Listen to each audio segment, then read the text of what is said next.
Life under the rule of the false prophet who forces people to worship or follow the Antichrist and reject Christ.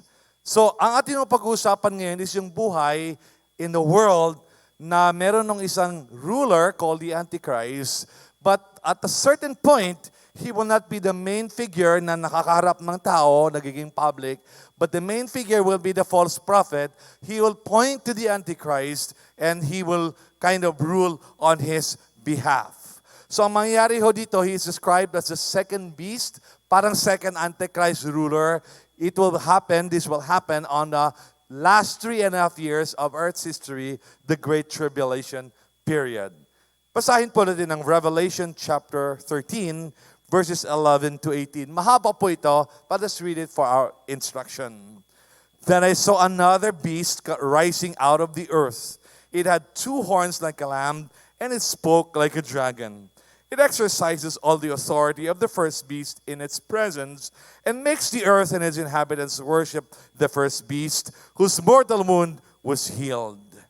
It performs great signs, even making fire come down from heaven to earth in front of people.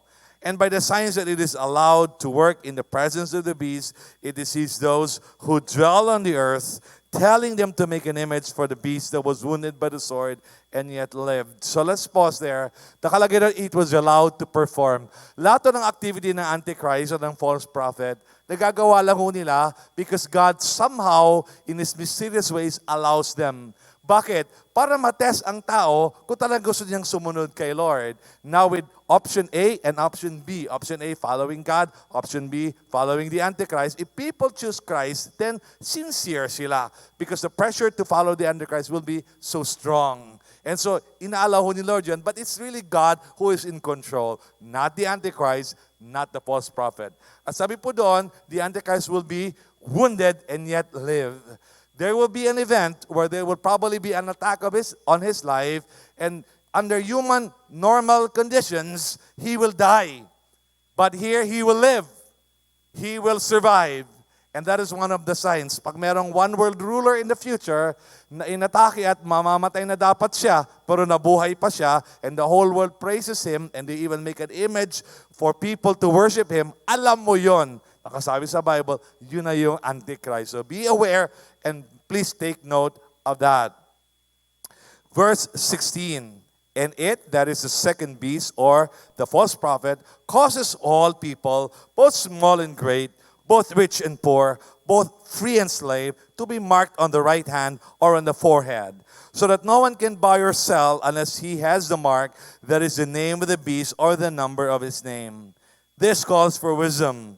Let the one who has understanding calculate the number of the beast, for it is the number of a man, and his number is 666. So ito po, don't say, napaka-weird naman yan, 666. No, it's not weird. The Bible tells us, the Lord tells us, so we know ahead of time. Huwag mong i-reject yung idea na yan. Huwag mong isipin na weird yan. Hindi ito weird. This is the truth, and the Lord wants you to know so you can understand and you can discern at the right time.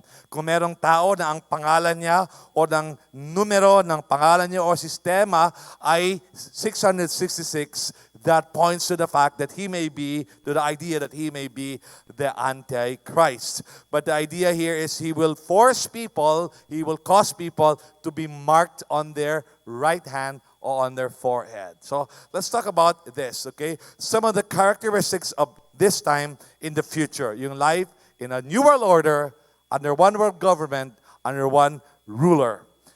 So, ang characteristics, number 1, universal marking of people with the name or number of the Antichrist. Merong label or mark ang mga tao. Number 2, probable strong unity of almost all nations of the world that make the rules of the false prophet enforceable almost universally.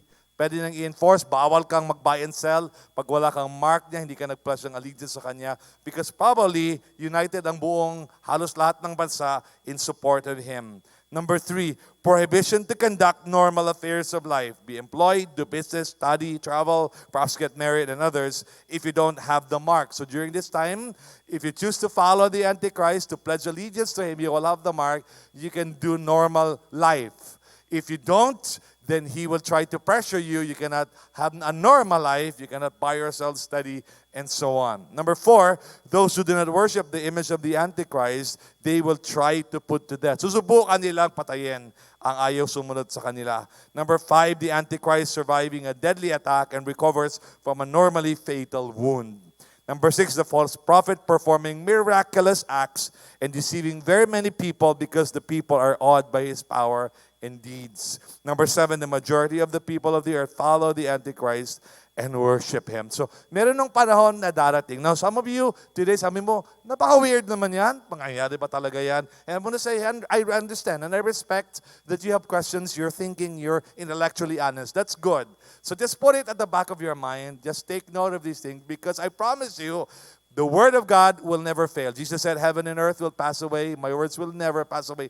Mangyayari ito. A leader who is wounded, it should have died, but lives. And all of these things happening, you cannot buy yourself without the mark. Mangyayari lahat ito. In fact, we already have the precursors of it right now. Sa panahon natin ngayon, meron ng mga preliminaries na hindi ka na pwedeng bumili, hindi ka na pwedeng lumabas kung wala kang certain kind of mark or identification na allowed kang lumabas. Yung iba, hindi sila allowed na lumabas. So we already have certain kinds of preliminaries.